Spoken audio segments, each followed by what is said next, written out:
Warning, this video is going to contain the subject of suicide and suicidal thoughts. Viewer discretion is advised. Where do I begin? So, when I was in the hospital last year, one of the scariest things I ever experienced was hearing a code blue over the intercom. And this was 2 o'clock in the morning, and I just didn't know how to deal with that in itself. But moving forward and everything.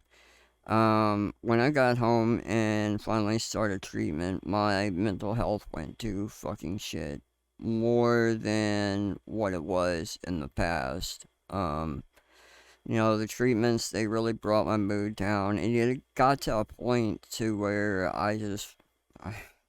let's say this, I was borderline suicidal. I wanted to die. Like, the treatments in itself were excruciating, not being able to move around or do much, and just kind of being a fucking potato because when you can't really walk, there's not much you can do. Once you start treatments, you have to watch who you be around, constantly has to wear a mask, which, that was already given with COVID and everything. That's another thing. COVID in itself, like, if I would have gotten COVID, it would have killed me. And even like the vaccine could have killed me, and that's one of the reasons why I didn't have the vaccine during that time.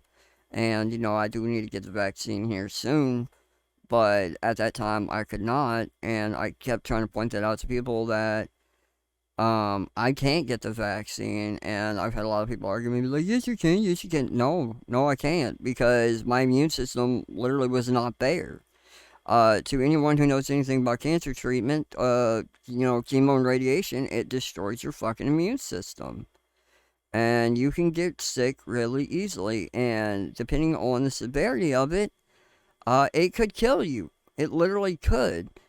And it was just hell. And, going through all that, and then having my uncle pass away recently, it sent my, like my emotions and shit, and my mood, and my depression is still, like, there from that, and it's like, well, I literally just, like, I got better and everything, and now my uncle's not here, because he had a heart attack, and what ultimately killed him was substance in his blood, and it's like, well, he didn't get to see me finally walk again.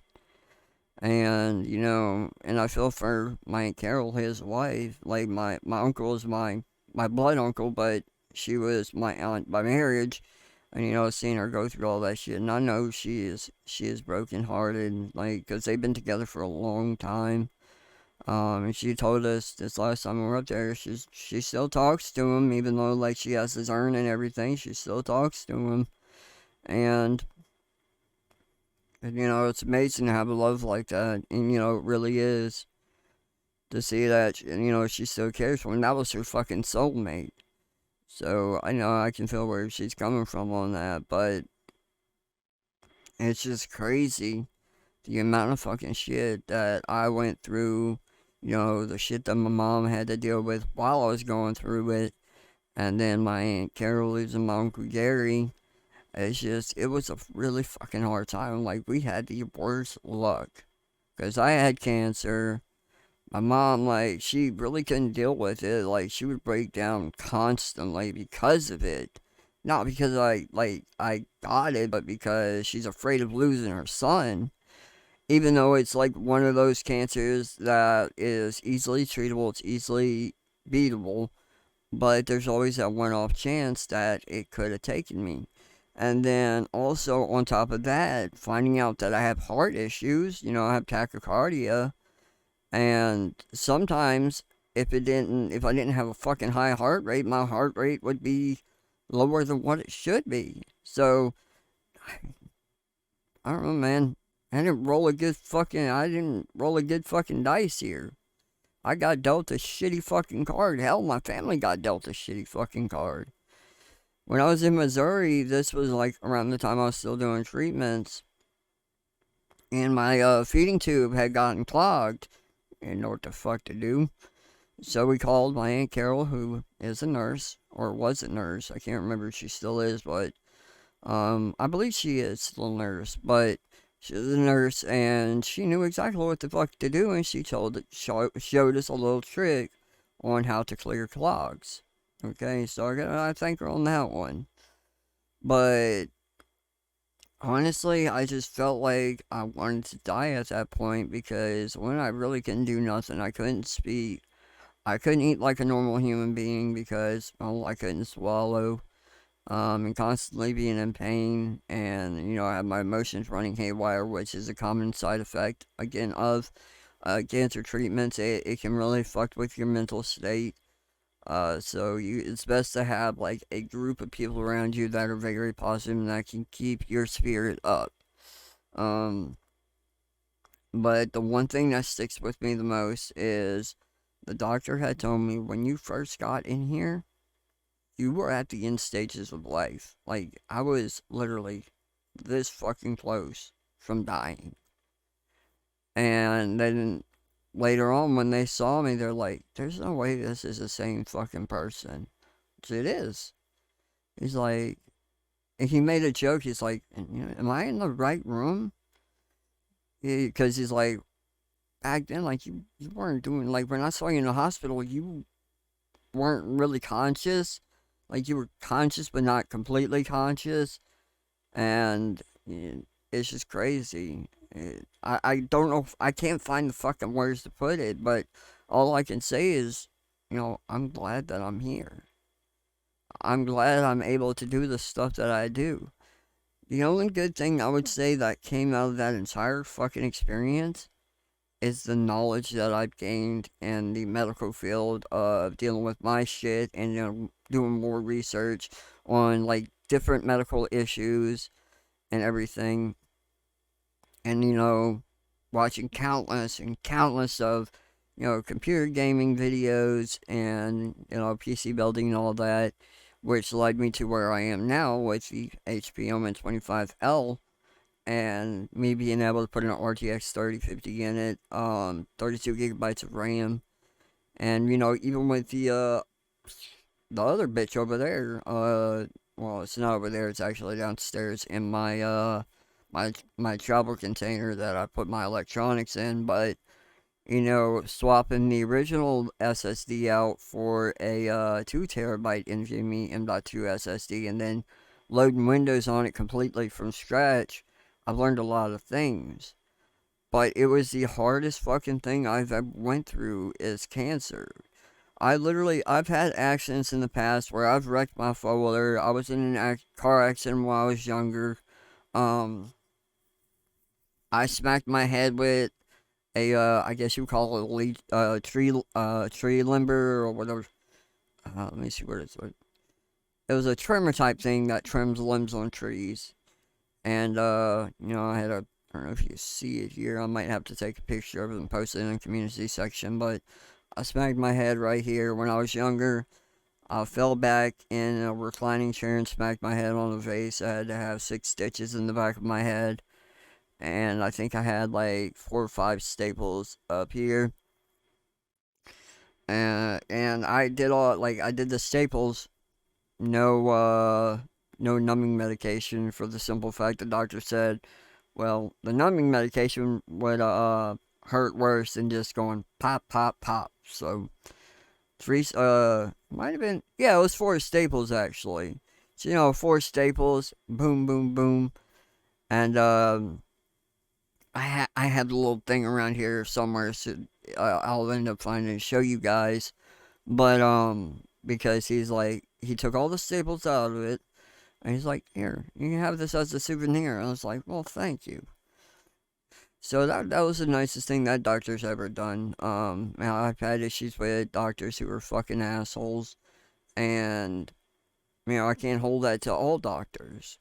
It's like I've dealt with some asshole ass cops. I can't hold that to all cops because not all cops have treated me bad.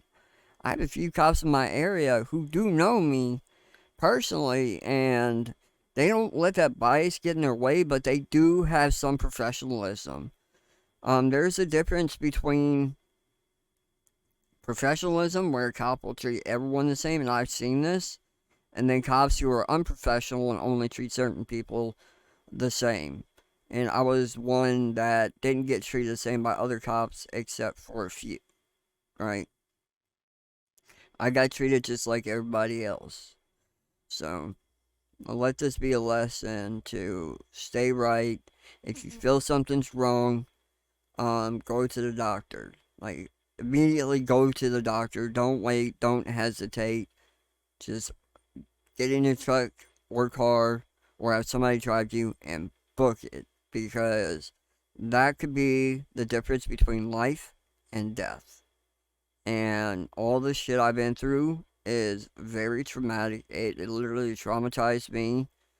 And I'm sure it traumatized my family as well because they're like, it's like I was fine 1 minute and then like couldn't talk, couldn't walk, couldn't eat. It was like I was almost dead. Like there was just a little bit of spark that was keeping me alive. And God was good to me and I bounced the fuck back. Literally, I bounced back. And it's crazy because not a lot of people are able to do that. Yeah, they may be cancer, but sometimes their life and body are altered in a way to where they need more assistance than normal. Well, yes, I do still need some assistance from my family doing certain things. Most of the time, I try to do it myself. I thank my grandfather because when I got the HP Omen 25L, he actually oversight and held a flashlight for me so I can put my 3050 in it.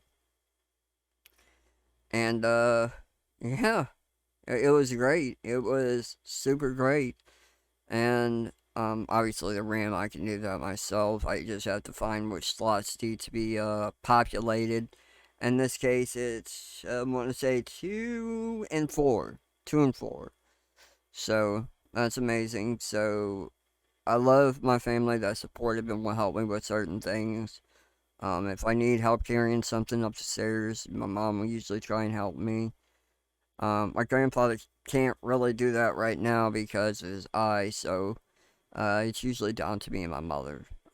My grandmother, I'm sure she would try and help me, but I'm not going to put her body through that because she is in her 50s and she's tiny. So it's usually me and my mom carrying shit upstairs. My shit upstairs. Actually, I take that back. The only thing I carried up here by myself was the orange 2x12 cabinet, the PPC 212C, and the black. So that was like the only things I really carried up was my guitar gear, but um this computer chair my mom had to help me carry because this motherfucker weighs a lot, but always try and surround yourself with good, supportive people that will help you when you need it. And again, if you feel like something's wrong, don't hesitate to reach out to someone and go to the hospital. Like, immediately go to the hospital. And if you feel like you are having suicidal thoughts, please reach out to somebody. Don't let that stuff build up because if you do, it can be very, very, very, very bad, especially in a situation like that. I don't know if I said this earlier, but it got to a point during my treatment where I would have rather died than lived. But, now that I look back on it, I'm glad I'm alive. I am glad that I am still here right now to be able to tell you my story and to hopefully help others who went through the same stuff I went through or who are going through the same stuff I went through with the cancer.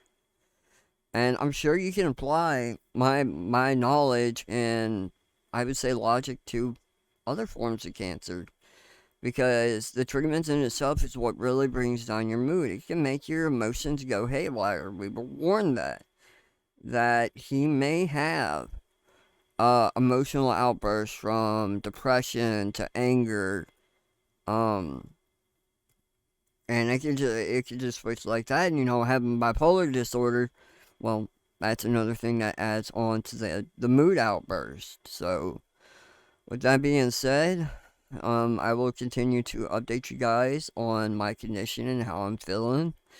It probably won't be every day or every other day, but whenever I get the time, or well, I always have the time, but whenever I get the energy to actually do it, I will. Anyways, I love you.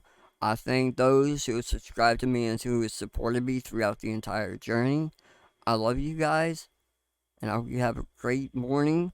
We'll see y'all later. Peace.